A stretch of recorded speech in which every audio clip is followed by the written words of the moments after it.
नमस्कार विद्यार्थियों, मैं डॉक्टर मोनिका खेतरपाल आपको बीएससी पार्ट सेकेंड का थर्ड पेपर ऑप्टिक्स पढ़ा रही हूँ। इसमें अपन फ्रेनल डिफ्रैक्शन के बारे में पढ़ रहे थे। आज का जो अपना टॉपिक है वो है जोन पट्टिका। अपने पिछले लेक्चर में अपन ने देखा था कि फ्रेनल ने किसी भी तरंगाक को अर्धवृत्तीय कटिबंधों में बांटा था। That means Fresnel divided a wavefront into half period zones. अब इसको सिद्ध करने के लिए उसने एक जोन पट्टिका का निर्माण किया। जोन पट्टिका क्या होती है? जोन पट्टिका के अंदर हमारे पास ये एक पारदर्शी वृत्ताकार पतली पट्टिका है। हम क्या कर रहे हैं, इस पारदर्शी पतली पट्टिका के अंदर वृत्त खींच रहे हैं और ये जो वृत्त हम खींच रहे हैं ये इस प्रकार खींच रहे हैं कि इनकी त्रिज्या का मान R1 बराबर अगर अपन R ले रहे हैं तो आगे आने वाले वृत्तों की त्रिज्या है R√2, R3 बराबर R√3 अर्थात Rn बराबर R√n। इस प्रकार अपन सर्कल इसके अंदर खींच रहे हैं। तो वृत्त की त्रिज्या प्राकृतिक संख्या के वर्गमूल के समानुपाती होती है। तो ये हमने क्या किया है, एक तरीके से अपन एक सफेद कागज लें, उसके ऊपर हमने ऐसे बहुत सारे वृत्त खींच दिए। अब हम क्या कर रहे हैं, हम मान लें कि जैसे पहले वृत्त को काला कर रहे हैं, दूसरा वृत्त पारदर्शी रहेगा, फिर हम तीसरे वृत्त को काला करेंगे। अर्थात जो विषम संख्या के वृत्त हैं, सर्कल्स हैं, उनको हम डार्क करेंगे। अब ये जो जोन पट्टिका है ये दो प्रकार की होती है। जैसे मैंने अभी बताया, हमने क्या किया है, हमने विषम संख्या के सर्कल्स को डार्क किया है, हम उसको डार्क कलर से पेंट करते। अब हम इसका फोटोग्राफ लेंगे। तो फोटोग्राफ के अंदर क्या होगा, जो हमने सर्कल्स डार्क किए थे वो हमारे पारदर्शी हो जाएंगे और इवन नंबर के सर्कल्स हमारे डार्क होंगे।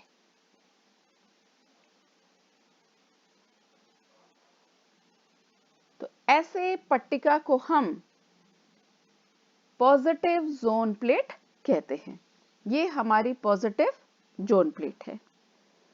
इसी तरह से दूसरी धन पट्टिका है, वो है ऋणात्मक zone plate, negative zone plate. इसके अंदर हम जो इवन नंबर के सर्कल्स हैं उनको हम डार्क करेंगे और फिर उसका हम फोटोग्राफ लेंगे।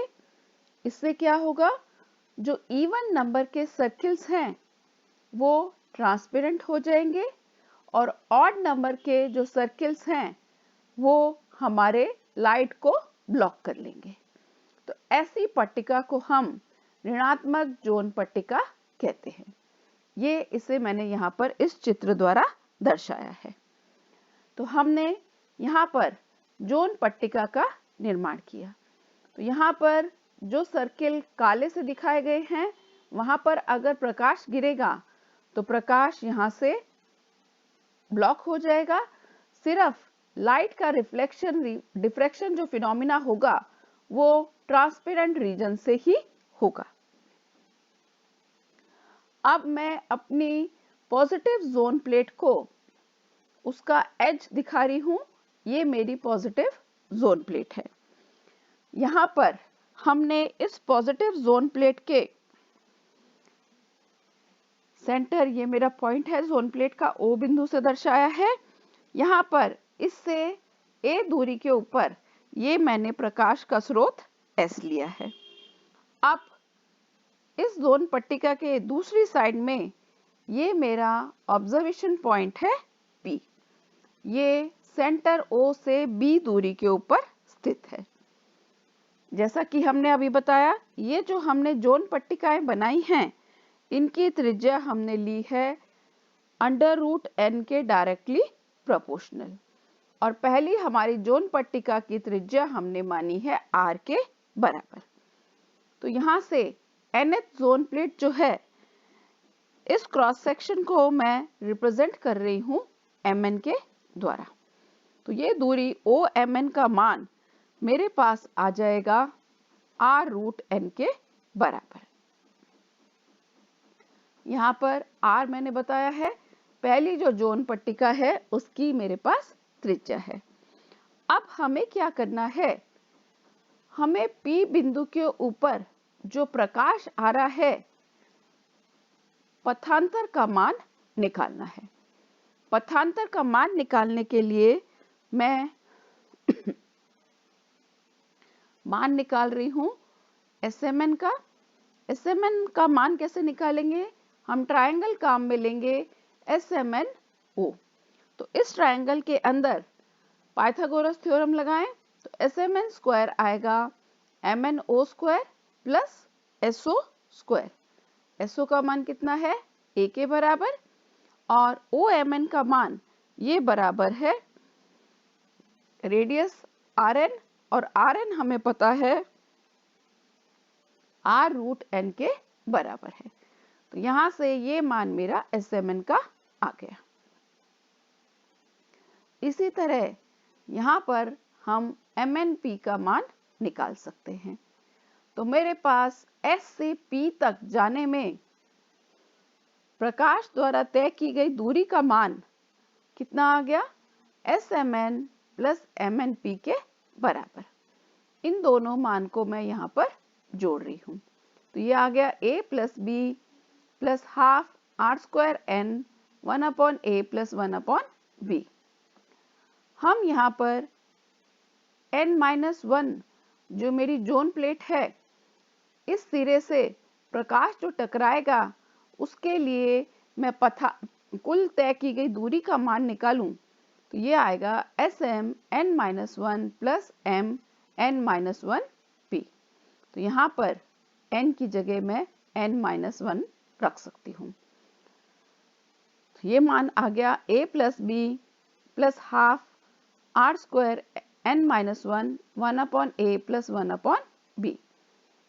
दो समीकरण आ गए। तो हमारे पास P बिंदु पर पहुंचने वाली तरंगों का पथांतर का मान निकालने के लिए मैं इन दोनों समीकरणों को घटा रही हूँ। घटाने पर मान आ गया मेरे पास half r² 1/a plus 1/b। तो यहाँ से अपन देख सकते हैं कि यह मान n के ऊपर डिपेंडेंट नहीं है। तो अगर अपन कोई भी जोन पट्टिका माने तो उनसे पथांतर का मान नियत रहेगा, और ये मान बराबर होगा half r² multiplied by 1/a plus 1/b।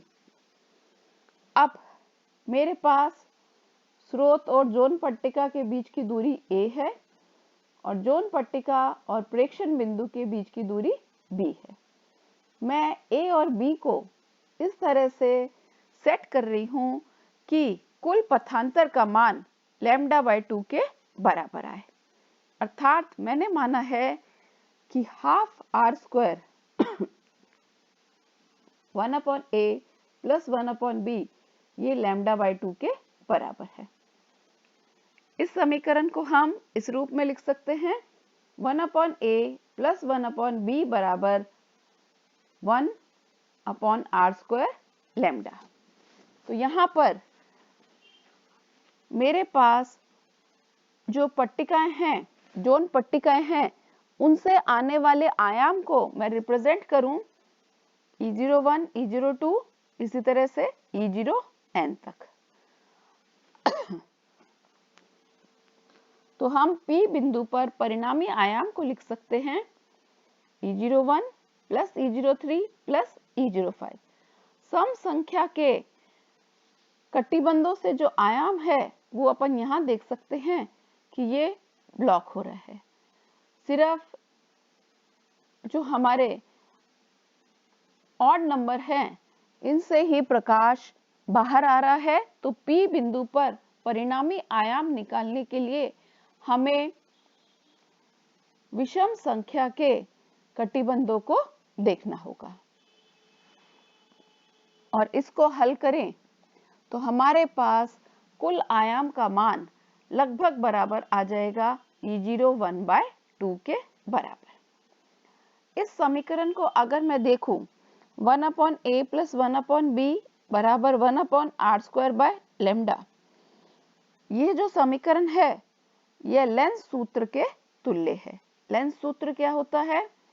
1/v + 1/u बराबर 1/f। तो इन दोनों को मैं कंपेयर करूं तो यहाँ से फोकस दूरी का मान हम लिख सकते हैं f बराबर आ जाएगा r²/λ, अर्थात फोकस दूरी तरंग दैर्ध्य लैम्ब्डा के मान के ऊपर निर्भर करती है और तरंग दैर्ध्य लैम्ब्डा बढ़ाने पर फोकस दूरी का मान कम होता है।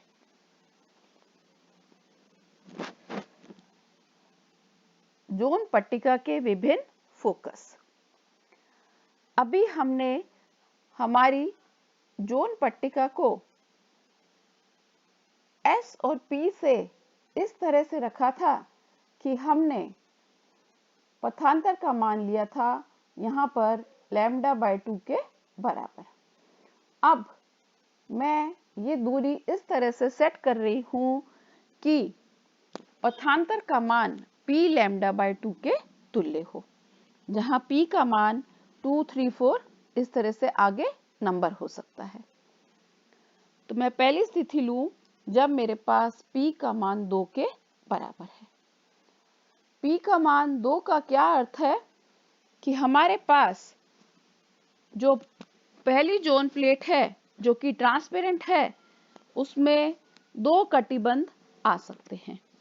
इसी तरह दूसरी ज़ोन प्लेट जो अपारदर्शी है उसमें आगे वाले 2 कटिबंध आएंगे, अर्थात तीसरे और चौथे, जहां से लाइट ब्लॉक हो जाएगी।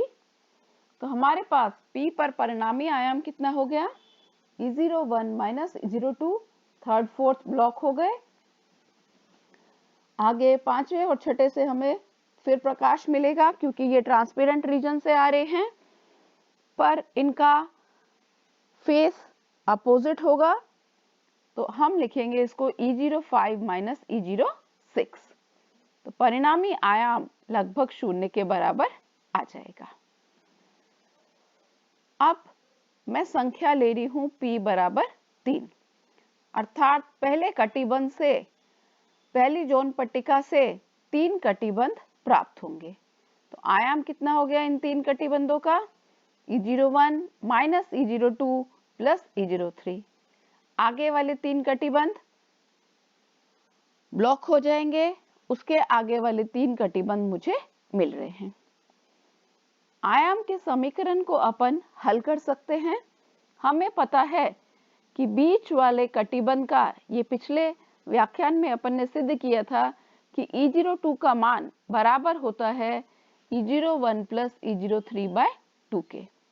तो इसको अपन हल कर लें तो ये आ जाएगा हाफ E0 1 + E0 3 + E0 7, ऐसे ही आगे। अपन ने P बराबर 1 का आयाम निकाला था, यह आयाम इसके द्वारा दिया गया। तो P बराबर 3 और 1 की अपन तुलना करें तो ये आयाम उसका आधे के बराबर है। मेरे पास P बराबर 3 रख दें तो फोकस दूरी का मान अपने पास आ जाएगा r²/3 लैम्ब्डा के बराबर। तो हमारे पास विषम संख्याएं लेने पर जनरल फॉर्म के अंदर फोकस दूरी का अपन सूत्र लिख सकते हैं ज़ोन पट्टिका के लिए F बराबर r²/2m - 1 लैम्ब्डा। तो हमारे पास ज़ोन पट्टिका और उत्तल लेंस को अपन कंपेयर कर सकते हैं। पहले अपन इनकी समानताएं देखें। एक समानता तो ये है कि ये दोनों अभिसारी लेंस की तरह कार्य करते हैं। जोन पट्टिका और कन्वेक्स लेंस की जो फोकल डिस्टेंस है वो वेवलेंथ के ऊपर निर्भर करती है। सूत्र अपन देखें दोनों का, जोन पट्टिका के लिए निकाला है अभी अपन ने 1/a + 1/b बराबर r²/λ, और लेंस का सूत्र हमें ज्ञात ही है, यह होता है 1/u + 1/v बराबर 1/f। दोनों के द्वारा ही P बिंदु के ऊपर वास्तविक प्रतिबिंब प्राप्त होता है। अब इनमें जो डिसिमिलरिटीज हैं, असमानताएं देखें।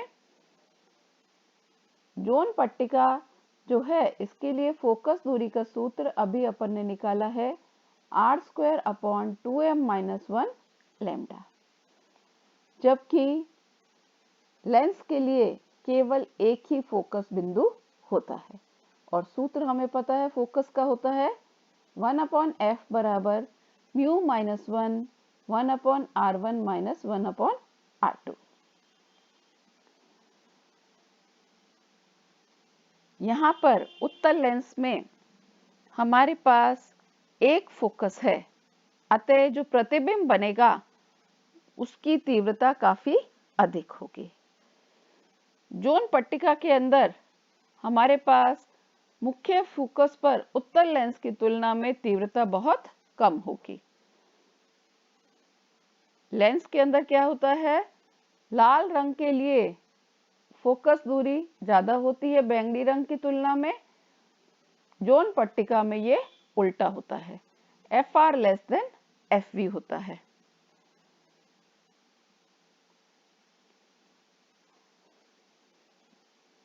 उत्तल लेंस के अंदर जो प्रतिबिंब बन रहा है, सभी जो प्रकाश किरणें हैं वो समान दूरी तय करती हैं, अर्थात पथांतर का मान 0 होता है। परंतु जोन पट्टिका में पारदर्शी कटिबंधों से आने वाले जो प्रकाश किरणें हैं उनके लिए पथांतर अलग अलग होता है। तो हमने अपने आज के व्याख्यान में देखा कि हम एक सफेद कागज के ऊपर, जिसको कि अपन ट्रांसपेरेंट मान रहे हैं, उसके अंदर कंसेंट्रिक सर्कल्स ड्रॉ कर रहे हैं और ऑल्टरनेट सर्किल को मैं डार्क करूं तो हमारे पास जोन पट्टिका का निर्माण हम कर सकते हैं। और जोन पट्टिका का निर्माण के द्वारा अगर हमने इवन नंबर के सर्किल को डार्क किया है और इसका फोटोग्राफ लें तो हमें इवन नंबर के सर्किल से लाइट नहीं मिलेगी। तो हम इसी प्रकार से जोन पट्टिका का निर्माण कर सकते हैं। Thank you students for watching.